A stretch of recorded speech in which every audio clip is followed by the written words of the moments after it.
तो शुक्ल पक्ष शुद्ध एकम नवरात्रा माँ जगदम्बा का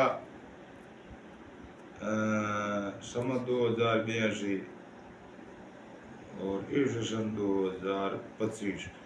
तो जगदम्बा उमा की उत्पत्ति मधुकैटभ मुनियों ने कहा हे शिव जी, आपने भगवान शिव जी की परम रहस्य परम पुनीत कथा सुनी। इसके उपरांत अन्य महात्मा योगियों इतिहास सुनाकर हमारे मन को संतृप्त किया। अब हम आपके मुखारबिंद से भगवत जगदम्बा का चरित्र सुनना चाहते हैं। पार्व और मेष अदा शक्ति जिनको उमा कहते हैं, वे द्वितीय हिमालय पुत्री सती पार्वती से विख्यात है। उनके 2 अवतार सुनने में आते हैं। ये मुनि श्रेष्ठ, अब आप उनके अवतार का वर्णन कीजिए। ज्ञानी महात्मा जगदम्बा के गुणों का सुनने कभी विरक्त नहीं होते। सूर्य जी बोले, मुनियों, आप सब जीवन सफल है, धन्य हो, आप उमा के चरित्र को सुनने के लिए ललायत हो रहे। ये प्रसंग महात्मा सूरत मेधारी से पूछा।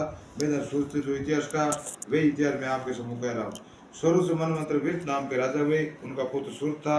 वे दाता देव देवी का परम भक्त था। उनके शासन काल में उनकी भूमि को हरण करने के लिए कथित 9 राजा आगे लगे हुए थे। अंत में उनके उसकी कोलाद राजा ने घेर लिया। 7 राजा के साथ उनका घोर युद्ध हुआ। वे हार गया और शत्रु कोलार से निकाल दिया और शिव राज्य अधिकार जमा लिए। वे राजा अपनी नगरी में आ गया और वहाँ मंत्रियों के साथ राज्य करने लगा। परंतु दुर्वेश मित्रोदय से सभी राजा से विमुख हो गई। उन्होंने उनका सब कोष बलात्कार लिया। निशाय शिकार के मारे घोड़े पर सवार होकर मन को मुनिवर का आश्रम दिया। आश्रम के चारों तरफ सुरभित पुरुष वर्ग थे। वे प्रकृति वर्ग शिशि मंडल मुनि के चारों तरफ बैठा रहता। मुनि प्रभाव ईश्वर देव अपनी ईशावर्ती से विमुख और राजा मुनिवर से भोजन आदि सम्मान पाकर वहां रहने लगे। एक दिन राजा अपने दुर्भाग्य की निंदा करते हुए चिंताजार पड़ गए। मुझे भागी राजा शत्रु राज छीन लिया।